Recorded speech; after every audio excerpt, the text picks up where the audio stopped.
What is going on, everybody? Thomas here from That Money Guy. Today I'm coming at you with something a little different, as I always say, and I don't know why I keep saying it, but today we're going to be talking about the U.S. economy. I know, guys, this is so exciting. You guys are just falling out of your seats right now with anticipation. Today, I wanted to talk a little bit about the economy, from my perspective and what I've seen from someone who basically, I'm still out and about. I still get to see my community every day. I get to go to work and all that stuff, and I'm very fortunate in that regard. So I wanted to show you a little bit of what I've been encountering, in my regular day-to-day life. Now, this isn't indicative of, what's going on in Florida or California or New York, but I've done a little bit of research into what's going on there, and so hopefully, this could kind of tie a little bit into what's going on there as well. So to start off with, how are we doing? I think we're doing good. I think we're doing really, really good. It's difficult to paint a picture based off of what we know because we don't know a whole lot right now. Still, this is September, the end of September now, and March is when this whole thing really kind of started and blew up. But we don't really know a whole lot, and I don't know if that's a good sign or a bad sign. You could look at it one way of, well, it hasn't really, gone to, whatever it's going to go to. But, that could also mean that, it is on its way. But I look at it overall in a very positive light. I don't want to make light of what any kind of families or home businesses or families are going through right now. I'm not trying to do that at all. But I think overall the economy is doing pretty well, especially in states that haven't taken as hard of a lockdown stance. You look at states like California, Maryland, New York, New Jersey, and a lot of businesses are really, really suffering. They've really taken one in the groin because of the restrictions that are in place. Some of them I can understand. Some of them I have no clue whatsoever. There's a big thing about bars not being able to be open, but restaurants are. I don't understand why being served an alcoholic beverage is going to give you a higher chance of getting COVID, whereas, getting an alcoholic beverage and a meal is not. I don't understand that. Maybe it could be to do with seating arrangements. Oftentimes bars are a little smaller. Maybe that could be it.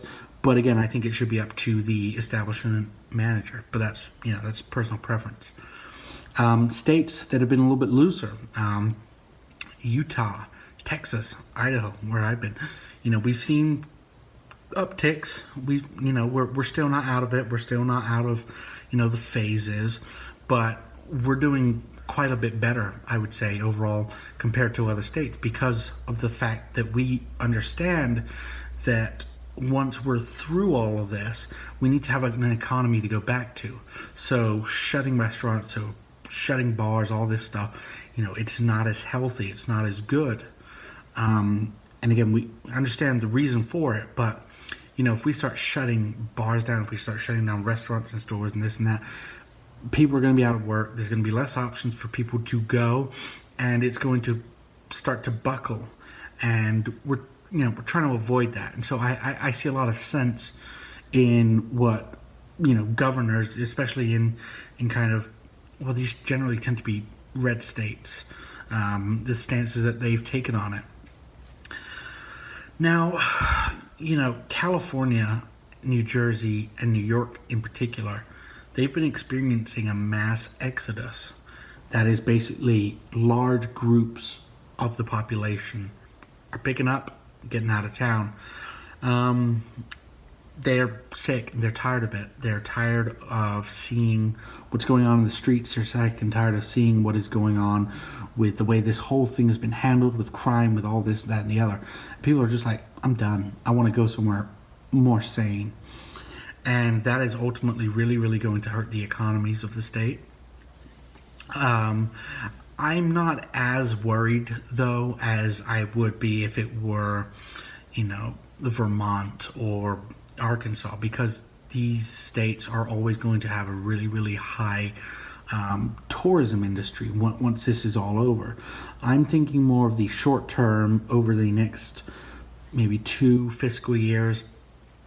California is really taking it in the shorts right now, and it's not good. It's not good to see because they're suffering on multiple fronts. They've got the wildfires, they've got COVID, they've got a massive homelessness crisis at the moment, and it is just not a good situation overall over there.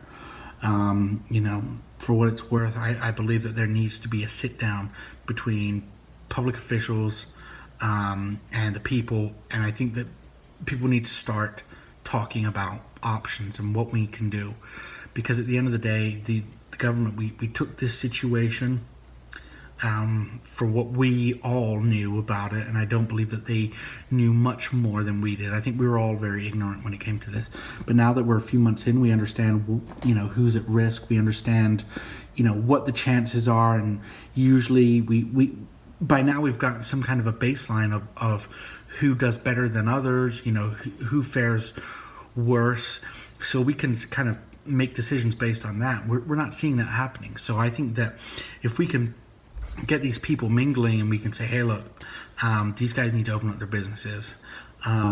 These guys here are fit and healthy. They've got nothing really medically to fear about this. I think, if they have to sign a waiver, they should. They shouldn't hold the restaurant liable. They shouldn't hold the gym liable, whatever establishment they're going to.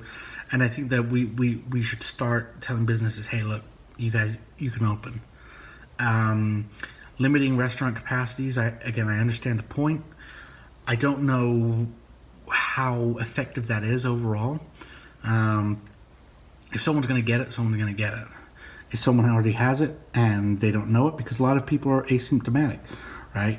All they need to do is cough in their hand and touch the table in one spot, and that one spot just doesn't have to get cleaned by someone, and then the next person comes along, touches it, and we've already got essentially an outbreak.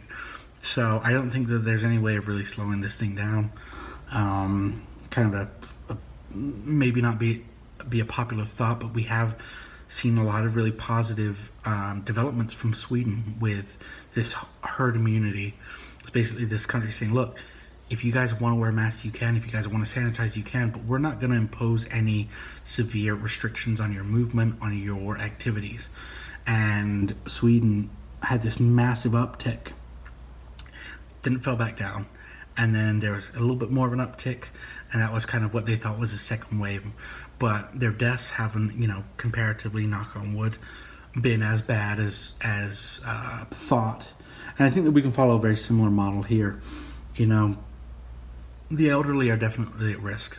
And so I think we can do as good of a job as protecting them as we have been, if not a better job, but also letting younger folks out and enjoying, life. And what's going on with the schools, again, I can't say, I'm not a professor, I'm not someone in power, I don't understand, but it seems that kids are very, overall, they respond very well to what's been going on. And so we've got to start asking ourselves, what is it? March, April, May, June, July, August, September, 7 months into this now. Where's the out here, and what are the consequences of us not taking action now, sooner? And so, guys, if that's something that you have concerns about, you think, what, you're right, he's right, that crazy guy over there is right, maybe you guys want to start thinking about putting together a committee, a GoFundMe, whatever you guys want to do to basically start letting your public officials know, hey, look, we understand, but we've got to start living our lives. We've got to start helping out small businesses, and we got to start getting ourselves back to work. Guys, if you like this video, thank you so much for watching. Please comment below, hit that like button, and subscribe. A subscription would be so great.